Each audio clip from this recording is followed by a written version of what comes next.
It's a normal school day. The class is busy preparing a group presentation. Everyone is trying to finish before the deadline, and the pressure is starting to show. So, ipasimple lang siguro nato ni guys. Then, need naman dyan nato i-clear ang slide. Ngayon na kayo nasa yung mga kiyan. I'm still fixing the last slide ng gudoy. Sige, gilis-gilis ang forma. Ayaw mo kapan. Let's just divide the tasks. One will be responsible for the content, and the other one will be practicing for speaking. Then the last one will be fixing the slides. Kana man nindot paminawon. If we can all do our part, sayo sa mahuman in time. Kung ginawa tayo, sabi mag-love. Sige, mag-love. Please don't say that. Don't drink still. Hey everyone! Nana mo ay 5 minutes na nabilin. Dapat ready na mo. 5 minutes? Grabe, pasbasan. Magkimabi sa oras rin kasi naskwilahan. Ang lasan, anak, kay ang deadline na ay superpowered. I heard that. Baka yun na lagi natin ninyo guys. Okay, serious na to guys. Focus everyone. The group works together, makes a few last-minute changes, and finishes their presentation just in time.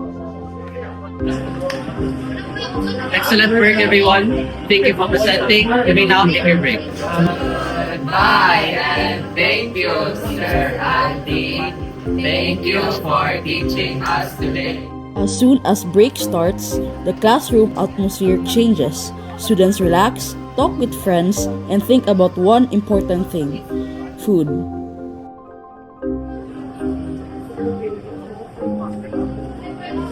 Day, gigutong dyan ko day ay. Murag feel na ko, need na dyan na ko pagkaon. Nangyara mo kasi gingon, anak. Lahi man to day. Ganiha, gigutom ko. Karon kay murag gigutom na dyan kayo ko. How are you always hungry? Sige, I'm pretty sure that's not a good. whatever it is, mo adto na kong kantiyan. Dagan! Hindi ko magagan. Maglakaw ako. Very, very quickly. Sure ko, dagan naman niya ko na ba? No?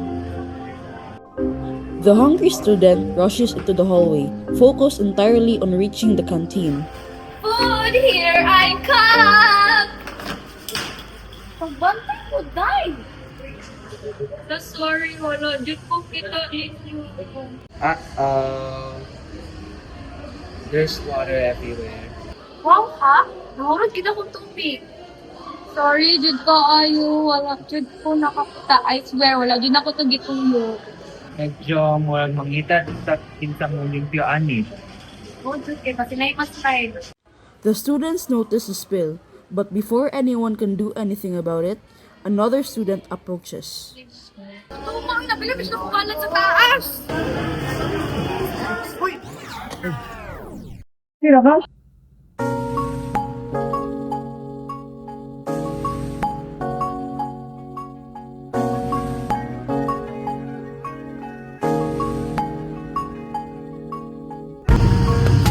Kapit makanaumod ay okay ra ka?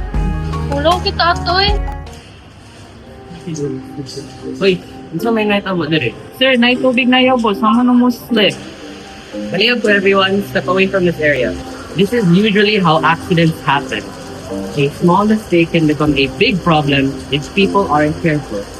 So, bisaya ko kagamay na tubig, sir. Kaya delikado sa Absolutely.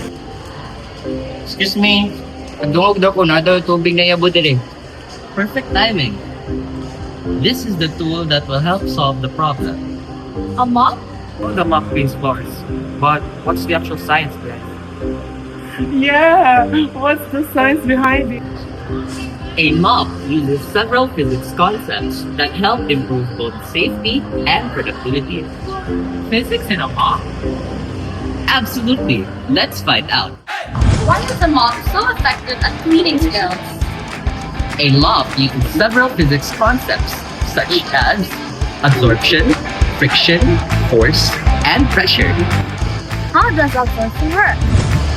The mop strands absorb the water and pull it away from the floor. The fibers trap and hold the water.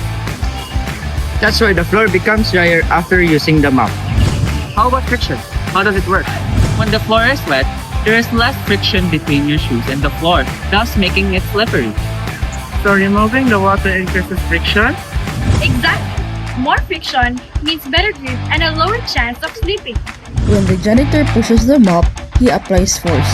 That force moves the mop across the floor and helps collect the water. The force I apply helps the mop clean more effectively. Pressure is created when force is applied over an area.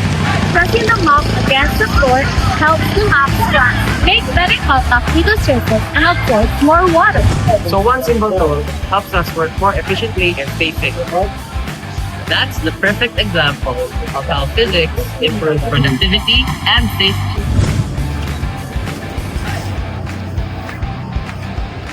Mana, huwag na, review.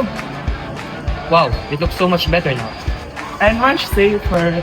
Wow, looks like the mop did its job. Of course, by using the principles of absorption, friction, force, and pressure, the mop helped save the problem. Pwede na ko mapalit ng pagkaon. Yes, but remember, walk, don't run!